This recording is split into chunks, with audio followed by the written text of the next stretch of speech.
ഇപ്പോൾ കേരളത്തിലെ തീവ്ര വോട്ടർ പട്ടിക പരിഷ്കരണം ദ്രുതഗതിയിൽ നടത്തി തിരഞ്ഞെടുപ്പ് കമ്മീഷൻ മുന്നോട്ട് പോകുന്നുണ്ടല്ലോ.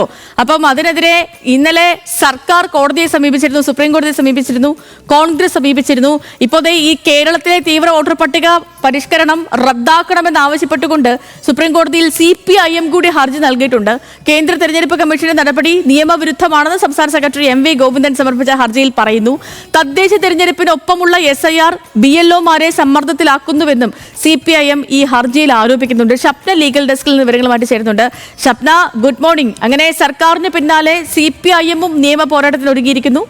ഹർജിയിൽ പറഞ്ഞിരിക്കുന്ന കാര്യങ്ങൾ എന്തൊക്കെയാണ് ഷപ്ന?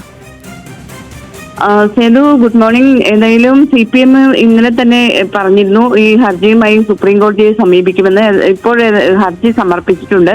മുസ്ലിം ലീഗ്, KPCC അടക്കമുള്ള മറ്റ് സംഘടനകളും ഇത്തരത്തിൽ ഹർജിയുമായി കോടതിയെ സമീപിച്ചിരിക്കുന്നു. CPM ഏതായാലും ഈ ഹർജിയിൽ വ്യക്തമാക്കുന്നത് ഇപ്പോൾ തദ്ദേശ സ്വയംഭരണ സ്ഥാപനങ്ങളിലേക്ക് തെരഞ്ഞെടുപ്പ് നടക്കുന്നു, BLOമാരെ വലിയ സമ്മർദ്ദത്തിലാക്കുന്നു, അതോടൊപ്പം തന്നെ പ്രവാസി വോട്ടർമാരെ പുറത്താക്കുന്നതാണ് ഇപ്പോൾ ഈ തീവ്ര വോട്ടർ പട്ടിക പരിഷ്കരണം.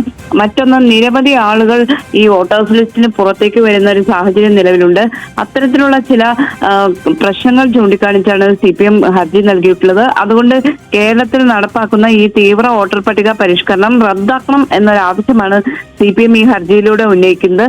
മുസ്ലിം ലീഗ് അടക്കമുള്ള കക്ഷികളും ഇതേ ആവശ്യം തന്നെ കോടതിയിൽ ഉന്നയിച്ചിട്ടുണ്ട്.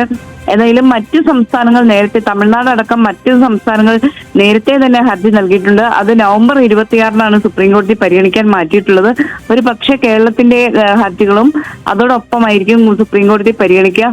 ഏതായാലും സർക്കാർ അടക്കം വിവിധ കക്ഷികളും അതോടൊപ്പം തന്നെ രാഷ്ട്രീയ പാർട്ടികളടക്കം നിരവധി പേർ SIR-നെതിരെ സുപ്രീം കോടതിയിൽ നിയമ പോരാട്ടത്തിന് തന്നെ തുനിഞ്ഞിരിക്കുന്നു.